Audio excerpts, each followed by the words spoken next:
Hi friends, வாங்க இன்றைக்கி என்ன பார்க்கலாம். இன்றைக்கி வந்து கத்திரிக்காய், பெரிய கத்திரிக்காய் இருக்கு இல்லையா, அதில் சப்ஜி பண்ணுவாங்க, சூப்பராக இருக்கும். நல்லா சுட்டு பண்ணுவாங்க.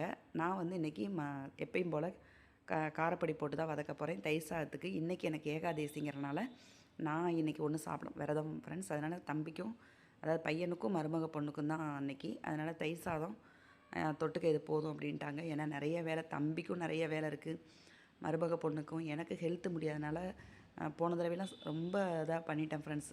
சீக்கிரமே 4 நாளைக்கு முன்னாடியே பண்ணிட்டேன். ஆனால் இந்த தடவை என்னன்னு தெரில, ஒன்றுமே என்னால் பண்ண முடியலை. ஹெல்த் ரொம்ப படுத்துது.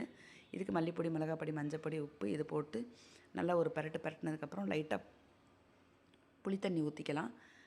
இன்றைக்கி தான் கொஞ்சம் ஓகேவாக இருக்குது. அதனால் இன்னையிலேருந்து கொஞ்சம் வேலையை ஆரம்பிக்கலாம் அப்படின்னு இருக்கும். ஏன்னா வேறு அடுத்து நாள் கிடையாது. இத்தனை நாள் இருக்குன்னு நினச்சிட்டு ரெஸ்ட் எடுத்துகிட்டு இருந்தேன். இனிமேல் நாளே கிடையாது அப்படிங்கிற மைண்ட் செட்டுக்கு வந்து இனிமேல் கொஞ்சம் கொஞ்சமாக முடிகிற வரையும் பார்ப்போம் அப்படின்ட்டு இருக்கேன்.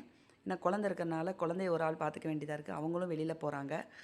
அது எல்லாம் என்ன சூழ்நிலை, எதனால் எங்களுக்கு இப்போ கொஞ்சம் டைட்டாக இருக்குது, அதாவது வேலையில் பார்க்க முடியலை அப்படிங்கிறதையும் நான் அடுத்தடுத்த வீடியோவில் சொல்கிறேன். இப்போ இது நல்லா வதக்கி விட்டு, புளித்தண்ணி விட்டு, தண்ணி விட்டு நம்ம க்ளோஸ் பண்ணியாச்சு ஃப்ரெண்ட்ஸ். இப்போ இது நல்லா வதக்கி 5 நிமிஷத்துக்கு ஒரு தடவை 5 நிமிஷத்துக்கு ஒரு தடவை எடுத்து நல்லா வதக்கி, இங்கே பாருங்கள் இப்போ நல்லா கிரேவி சூப்பராக ஆகிடுச்சு. இதுக்கு கருவேப்பிலை ஏன் இப்படி கலராக இருக்குதுன்னு நினச்சிடாதீங்க. நான் மல்லிப்பொடியும் காஷ்மீர் சில்லி பவுட்ரு போட்டேன், மிளகாப்பொடி போட்டனால இந்த மாதிரி கலராக இருக்குது. இது தயிர் சாதத்துக்கு சூப்பராக இருக்கும்.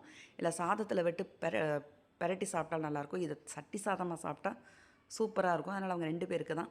இதை மட்டும் வதக்கி வச்சா அப்புறமா சாதம் வச்சு தயிர் ஊற்றி சாப்பிட்டுக்குவாங்க. ஓகே ஃப்ரெண்ட்ஸ், இந்த இது உங்களுக்கு பிடிச்சிருக்குன்னு நினைக்கிறேன். கத்திரிக்காய் மசால் பிடிச்சிருந்தால் லைக் பண்ணுங்கள். Thank you friends.